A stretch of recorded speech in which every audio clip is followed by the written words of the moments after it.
What is up, guys? Wrestling Premiere is here. Back-to-back pay-per-views. You know, I wouldn't do it any other month, except WrestleMania season, of course, but this time around, it's necessary. Next video, I promise, will be totally different. Perhaps a rise of, I'm thinking of the rise of Diamond Dallas Page. It seems like a good idea. Perhaps rise of Kevin Nash. I'm not sure, though. Anyways, I felt like making something on this because, well, I never watched it before. Everything I'm seeing right now is for the first time, as weird as it may sound. I've wanted to watch the Chamber match for a while, but I pushed it and pushed it and pushed it, and here we are. I don't hear much good from this card. Some say it was a curse due to the 2 injuries that occurred. And on the contrary, the main event is all I hear about in terms of positivity. Some say it's actually the best Chamber match ever. It was that damn good. Another thing I really like about this event is the location. I mean, how often does WWE hold a pay-per-view that means something that's sort of a big deal outside of the US? It's such a shame that there's never a change of scenery for the pay-per-views. I see AEW do that kind of stuff, and it's a good thing. Like WCW in the past, they used to have some fun with the pay-per-views. It was cool. Yeah, WWE don't do that very often. Anyways, New Year's Revolution 2005 was held in the Coliseo de Puerto Rico in San Juan, Puerto Rico on January 9th, 2005. 15,764 were in attendance to witness the rubber match between Kane and Snisky. The buy rate was around 270,000 purchases. And first-time pay-per-views don't tend to draw, especially being so close to a big 4. Not only that, even if they placed anything over here, it wasn't going to draw all that much. So the one thing that this pay-per-view had going for it was the Elimination Chamber, that's all. Other than that, I don't think anyone would purchase this to see Kane and Snisky fight. Like, that's the main reason.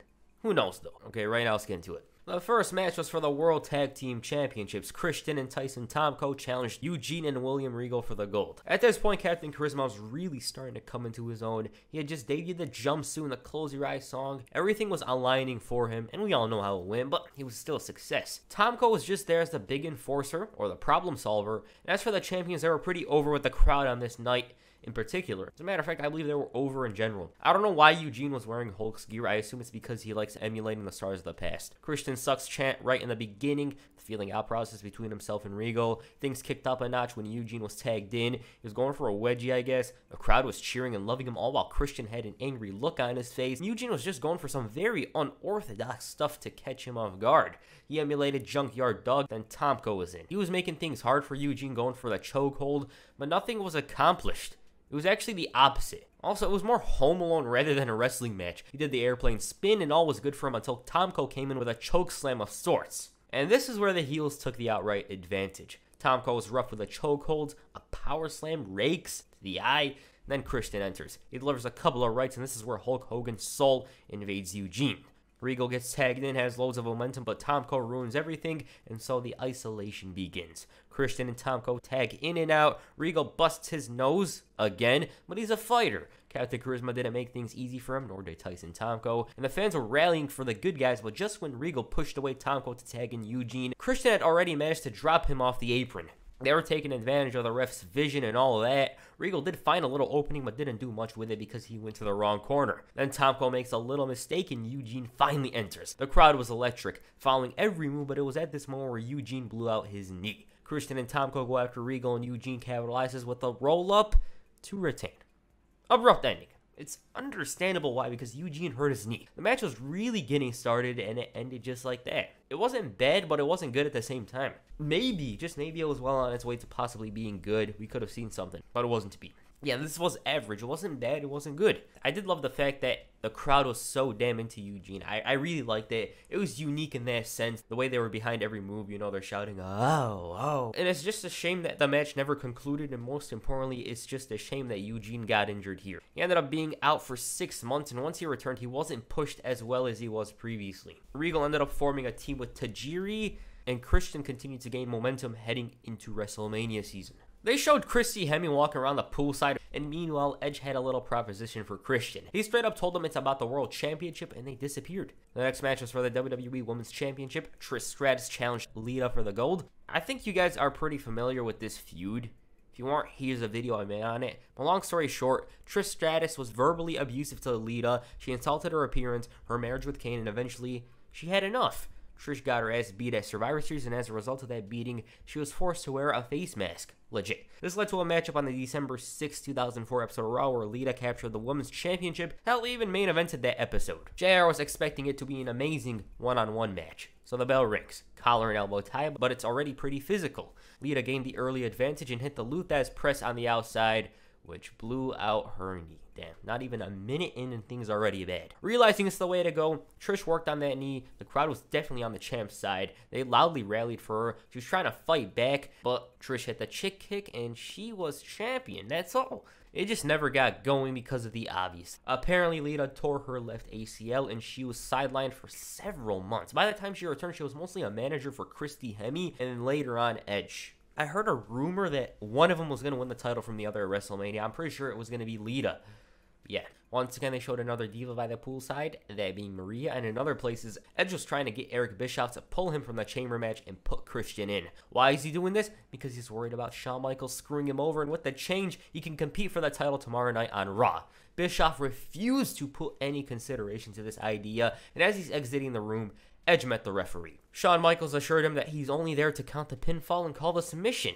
Hell, he gave his word, but Edge wasn't really believing a single word. And yes, Shawn did remind Edge that if anyone physically provokes him, he will retaliate. You guys know about this feud. You know Edge was jello of the fact that Shawn Michaels received the title shot before he did. And that's what led to his heel turn and eventually his rise to the top. His rise to the top had more to do with Lita, but this was only the beginning. The next match is for the Intercontinental Championship. Shelton Benjamin defends the gold against Maven. Yep, Maven got a title shot on pay-per-view. I didn't really appear all that much on pay-per-view, as a matter of fact, because before Survivor Series, Maven's last pay-per-view appearance was at the 2003 Royal Rumble. And just looking at the time frame since his last pay-per-view appearance, a lot's happened. Brock Lesnar left, Goldberg signed with WWE and left, freaking Bradshaw became JBL. A lot of stuff went on. He managed to shockingly beat Shelton in a tag match to get this title shot. Rough collar and elbow tie-up initially. Maven was making it seem like he's a good guy. The fans were calling him mean things and he took it to heart. Maven then grabbed the microphone and told the ref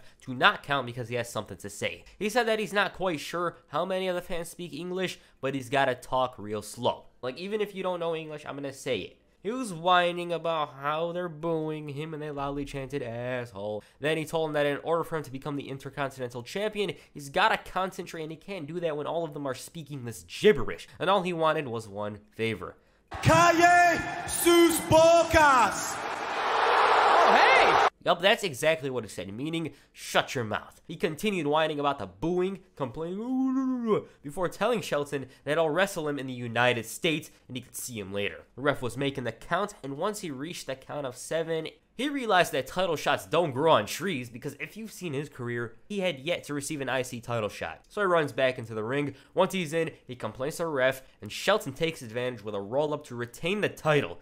That's it. That's the match. He demanded Shelton get back in the ring because that did not count. I swear. This guy's making it seem like he's at school or something. You know when you score a goal or you score a point or whatever and the kid says, "Oh, it doesn't count, my leg, something was wrong with my leg," or whatever. Well, that's what Maven did here. Shelton laughed it off, but then Maven called him the second women's champion of the WWE, and this was enough for him to walk down to the ring. Maven took it up a notch. Neither Shelton nor Trish have a set of balls. Shelton runs in, ding ding ding, their bell rings, and he catches Maven with a T-bone suplex to retain. It was nothing. I think he could have been decent if they actually went through with it, but I guess they wanted to show that Maven was a whiner. He's a whiny heel. He was just flat out awesome here. The crowd was hating on him. I loved it. I just think it's a shame, like, when you're looking at this kind of stuff, that they never followed up on his heel run. I think he could have done something with it. Backstage, Muhammad Hassan and Daivari discussed the incident from Monday. You know, when JR told him to love America or leave it. He said that the media shown was biased, and it didn't show how JR told him to leave their own country. They compared himself to the people of Puerto Rico, stating that they know how it feels to be second-class citizens in their own territory. They complained about their traveling woes, himself and Daivari, in Puerto Rico, saying that natives have made an enemy out of him, you know, because they stole his wallet, they disrespected him in the airport and all that stuff, and he called this the beginning of his resolution. Daivari said some stuff, and it was time. This guy could have been something special, but hey, I don't need to say it. You guys already know that, right? The next match was between Muhammad Hassan and Jerry the King Lawler. Once again, energetic crowd. And one thing that sticks out here is the lack of commentary, and it really made the match seem that much longer. Hassan hit like 400 body slams in the very early part of the match. Daivari shouting in excitement while I'm out here staring in boredom.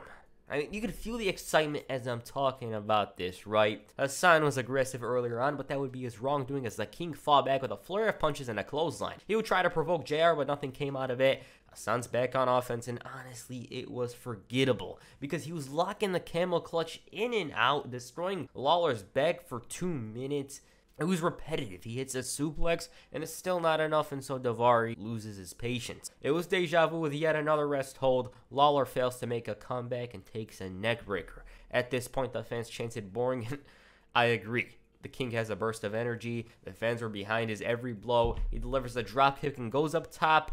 It's successful, but it's not enough for the W. Daivari's praying, and inside the ring, King hits the DDT, but luckily, Daivari makes the save. King goes after him, and JR was ready for some good old slobber knocker, and honestly, when I watched this, it made me laugh more than it should have. Just the thought of JR whooping ass and not being afraid of the wrestler, oh man, it was funny. King runs into the ring and takes the mic check to lose. Man, Hassan had a hard time beating an old wrestler. What the hell's going on?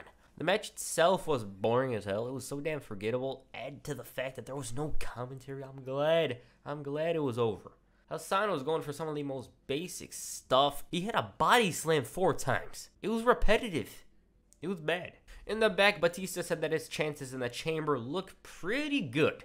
But Randy Orton interrupted the interview and asked the Animal, "Are you gonna be Triple H's stooge?" He was clearly offended, and Orton straight up told him that Triple H doesn't give a damn about you. And if anything, Evolution was formed to keep the title intact. Then he asked him, "If it remains between you and Triple H, are you gonna kick his ass or kiss it?" Batista responded that if he gets the chance to become champion, he'll take it. Oh man, I love this story. We gotta remake the Evolution video, right? Like, I just love the slow build. Batista was really the hottest star on Raw. He was slowly becoming the hottest star as the days went by. I believe it was on this night where he became a full-fledged star. In the arena, the coach replaced Jerry Lawler. He congratulated JR on his loss, the King's loss. And regardless of the fact that he lost tonight, JR has always sucked. The next match was between Kane and Snisky. Okay, this thing was abrupt. Snisky wasn't even supposed to be in this feud. It was only going to be a one-time thing, incident, the miscarriage thing. But it turned out that they liked him so much that they kept him on the roster. He was responsible for the miscarriage Lita suffered, and that's the feud. He refused to take responsibility. It wasn't my fault. That's iconic. Hell, he even took out Kane, but now he's back. One thing that's for sure is that this was way, way, way better than the last match. I mean it. So the bell rings. Right out of the gate, Snitsky's aggressive going downstairs, and it was already intense. Hard slams from Kane, elbow. Already, it's a better match than the last one. There was some very impactful moves coming from both men. There was a near fall. Kane walks into a sidewalk slam, and the tables turned. Snitsky gets a little ahead of himself and removes the padding in the ringside area. Tries going for a powerbomb, but ends up getting backdropped. This didn't stop Snitsky's momentum, though, and he was back into it at this point. He was just wearing down Kane and gaining heat in the process of doing so. Kane manages to fight back, the crowd cheers, but the chokeslam attempt is unsuccessful. He sits up, and Snitsky kicks him. Sets up again, kick, and yet another setup comes from this. So, Kane's basically invincible. He's unstoppable. Snitsky throws him into the steps before bringing in a steel chair. He didn't do anything with it, and in the ring, Kane had a hell of a lot of momentum. He managed to hit that flying clothesline, and there was a smile on his face because he knew that the end was near. Things would cool down, though, when Snitsky managed to regain control, and once both men recovered, they engaged in a choke-off, and just as Snitsky's losing, he bites the ear, so he takes a page out of Mike Tyson's book. Yeah, it's still not enough to keep Kane down, and once he gets up, he manages to hit the tombstone, and he's victorious. Not bad. For the standards you expect of this match, definitely not bad. They surpassed it. That's one thing to know. Doesn't mean it was good? Hell no. But it was decent. That's one thing for sure. It was miles ahead of the last match. That's one thing for sure. They continued feuding, and I believe it culminated in a steel cage match on the final Raw of January. Before the main event, Jerry Lawler returned to his spot, and they showed highlights of the poolside. The stars were having fun. Simon Dean was tossing an innocent bystander into the water. The commentary team seemed to be enjoying this a lot. There was a chicken fight between the Divas. Christie managed to overcome everybody, stripped Marie on the process of winning, and that's all. And the main event, the Elimination Chamber for the vacant World Heavyweight Championship. Edge, Triple H, Batista, Chris Benoit, Chris Jericho, and Randy Orton going at it with Shawn Michaels as a special guest referee. Man, I never watched this before and I feel ashamed. Right before the match, Triple H was offended at Batista's claims that he'll take the title if the chance is there. The Animal told him that it was a way of fooling his opponent, you know? Oh, I'm making him think otherwise and whatever. And Triple H, like, relax, man. If we're talking about how the title is vacated, you were even supposed to be in the damn match because you lost it. He's all happy now, but Batista reminded him that if Hunter's out, well, nothing's stopping him from winning the title. Now, how did this come into be? Long story short, Triple H lost the title to either Chris Benoit or Edge in a title match. Neither man held the gold, and as a result of that, the title was vacant. Once Eric Bischoff returned from his sabbatical, he booked an Elimination Chamber match. Also, there was already heat within Evolution due to Batista winning the Beat the Clock challenge to enter last in the chamber. Because Triple H, you know, he's always offended if someone has a fair advantage. He's always complaining. Eric Bischoff came out and welcomed everybody to his creation. That's all. Shawn Michaels was seen as the wild card of the match due to the obvious.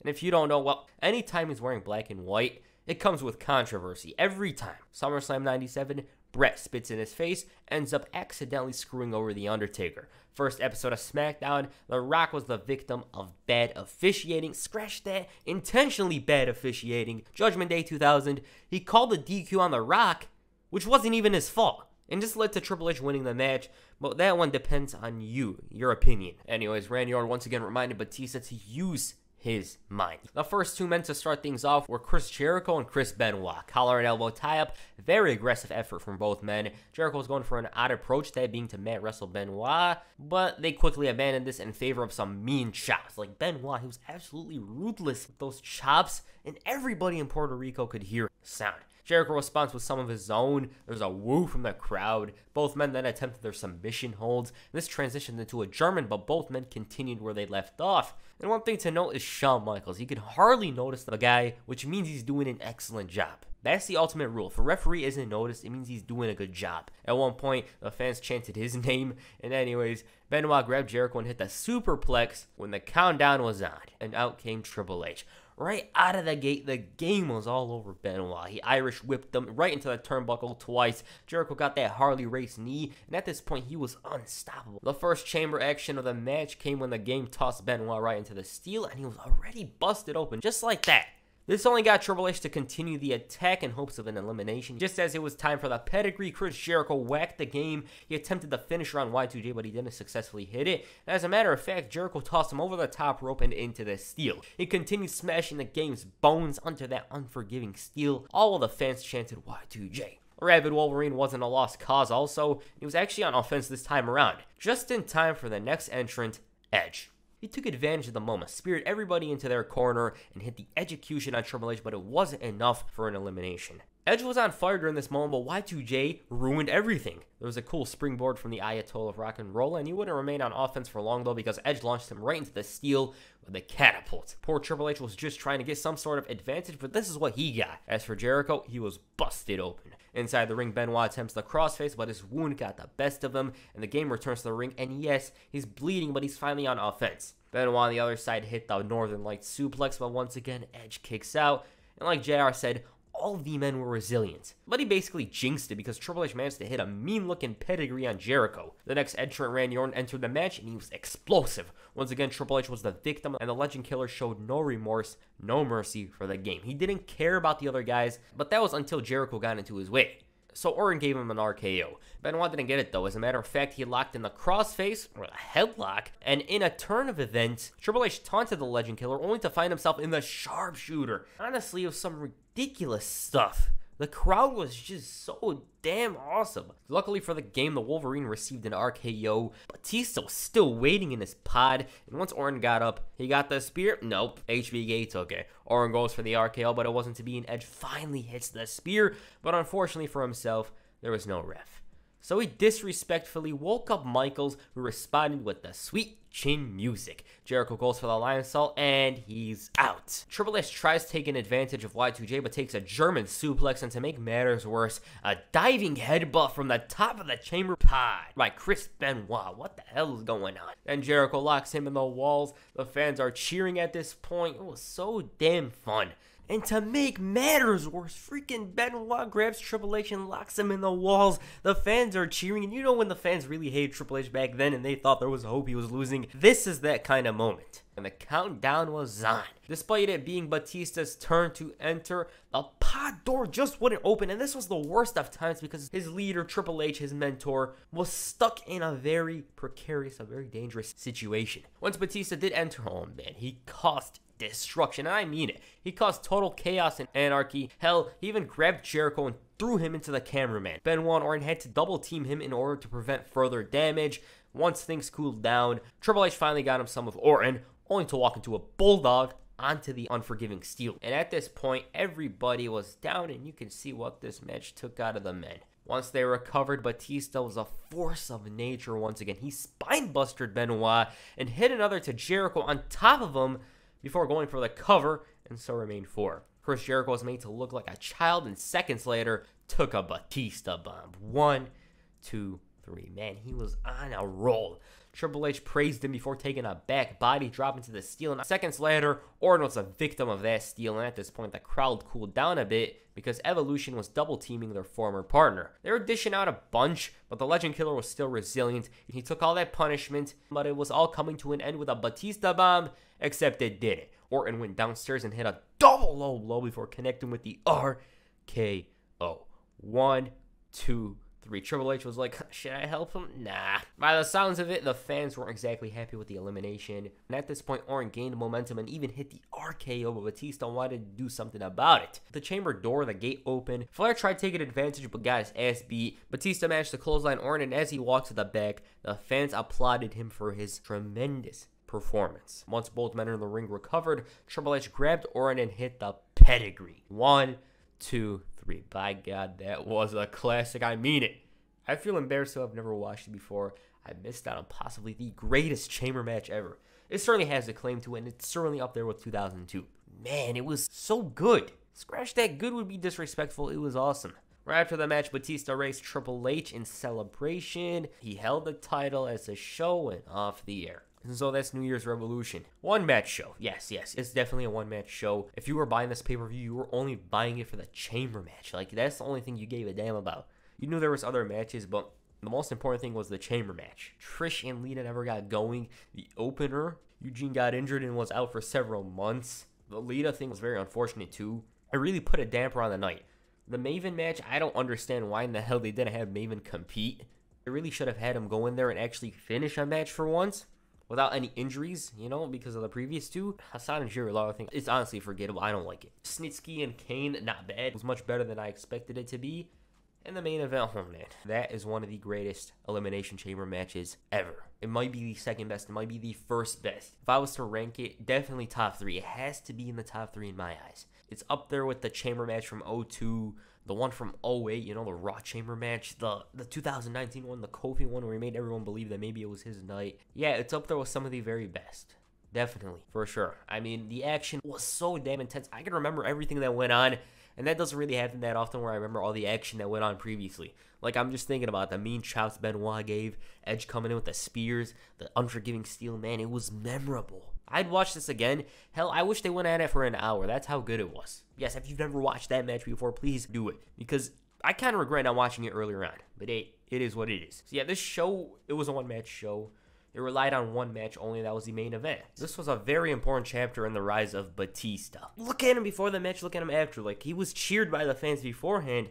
But after this, they were going to go all the way with him due to this performance, basically. When you're watching, you rooting for Batista. You want him to kick Triple H's ass. But it just doesn't happen on this night. It was a slow build. It was awesome. And that's one thing I really loved about that match. The main event delivered and then some. So yeah, what'd you guys think of New Year's Revolution 2005? Please comment down below. That's our first video. Make sure you hit a T-bone suplex on the like button and perhaps the pedigree on the subscribe button. Peace. I'm out.